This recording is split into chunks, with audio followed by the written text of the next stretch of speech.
Happy Holi বন্ধুরা, happy Holi. আজকে আমরা সকাল সকাল উঠে দেখো রেডি হয়ে গেছি আর হোলি খেলাও স্টার্ট করে দিয়েছি। এখন যাচ্ছি আরেকটা জায়গাতে, ওইখানে খুব ভালো হোলি খেলা হয়। এই দেখো আমি দুটো বেলুন নিয়ে নিয়েছি, আমার বন্ধুদের জন্য আর আমার জন্য নিয়ে নিয়েছি। তো দেরি কেন, তোমরাও চলো। আর তোমরা কিভাবে হোলি সেলিব্রেট করলে সেটা কমেন্ট করে জানিয়ে দাও। এই দেখো আমরা চলে এসেছি আসানসোলের শতাব্দী পার্কে।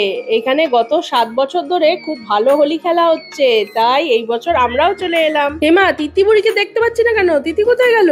হয় দেখো তোমার মেয়ে এসে পড়ে দোলনায় চেপে পড়েছে। মাম্মা তুমি এখানে এসে বসো। আসানসোলে থাকি ঠিকই, কিন্তু এই পার্কের আগে কোনোদিনও আসা হয়নি। দেখো এখানে কত লোক এসছে দোল উৎসব পালন করতে। এখানে সবাই আবির মেখে ভূত হয়ে গেছে, আমরাই শুধু পরিষ্কার আছি, জানি না কতক্ষণ থাকবো। চলো ওই দিকটায় যাই তিতি, দেখি কি হচ্ছে। মনে হচ্ছে ওই দিকটায় ফাংশন হচ্ছে। বা দেখো কি সুন্দর, গানের তালে তালে সবাই নাচ করছে আর হোলি খেলছে। ওই দেখো তিতিও তো নাচ করতে লেগে গেছে। হ্যাঁ বাবা, কি সুন্দর হচ্ছে নাচটা। যা, লজ্জা পেয়ে গেল। করো, সুন্দর করে ডান্সটা করো, ভালো হচ্ছে তো, লজ্জা পেলে হবে?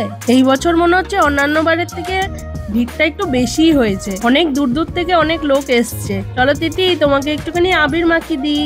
এই এই এই তিতিকে তো পুরো ভূত করে দিল। দাও দাও, আমিও একটু রং লাগিয়ে দিই। পাপা আমার একটা আবির দাও দাও। আরে এত আবির নিয়ে কি করবে? ও বাবা, ফু দিয়ে আবির গুলো উড়াচ্ছে। চলো দেখে আসো ওদিকটা থেকে। তিতি চলো। আরে তিতিকে একটু কোলে নাও, একটা ফটো তুলে নি। দেখো তোমার মেয়ের এখনো আমাকে রং লাগানো শেষ হচ্ছে না। ওরে বাবা রে, এদের দুজনের নাচ দেখো কি। বাহ বাহ, খুব ভালো হচ্ছে। এই তো এই তো তিতি এইদিকে ঘুরে ডান্স করো। তিতিকে দেখে বোঝাই যাচ্ছে যে তিতি আজকে খুব এনজয় করছে এখানে এসে। এখন তো একটু বড় হচ্ছে, তাই হোলির মজাটাও এবার আস্তে আস্তে বুঝতে পারছে। এই দেখো, আরো কয়েকজন সাবস্ক্রাইবার বন্ধুদের সাথে দেখা হয়ে গেছে, তাদের সাথেও একটু হোলি খেলে নি। এই দেখো তিতি এত নাচ করেছে, এত খেলা করেছে, তাই ওর জল তেষ্টা পেয়ে গেছে, তাই ওকে একটা কোল্ড ড্রিঙ্কস কিনে দিলাম। চলো এবার বাড়ি চলো, আর কতক্ষণ। হ্যাঁ দাঁড়াও না, বাড়ি যাওয়ার এত তাড়া কিসের? এখানে এসছি, জায়গাটা একটুখানি ভালো করে ঘুরে দেখে নি, চলো। তিতি দেখো এখানে কত রকমের পাখি আছে। এই দেখো এখানে আবার কাকাতুয়াও আছে। এই দেখো এখানে আবার পায়রাও রয়েছে। আর এদিকে দেখো দেখো খরগোশ রয়েছে। দাও দাও একটু পাতা খাওয়ায়। এই দেখো এই খরগোশটা এসে পাতা খাচ্ছে। হ্যাঁ তাই তো, দেখো কি কিউট না?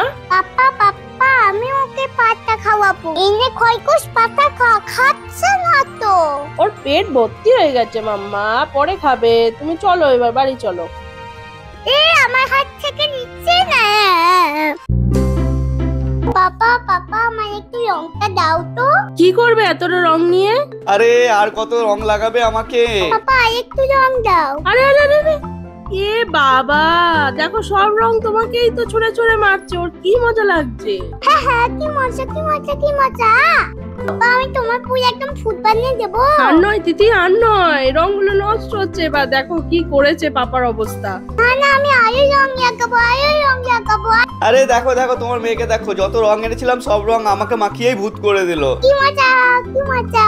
আরে সেই থেকে তো আমাকে রং মাখিয়েই যাচ্ছে। এবারে তো ছেড়ে দাও আমাকে। চলো চলো এবারে আমরা দুজন মিলে ওকে ভূত বানিয়ে দিই। আরে না না না।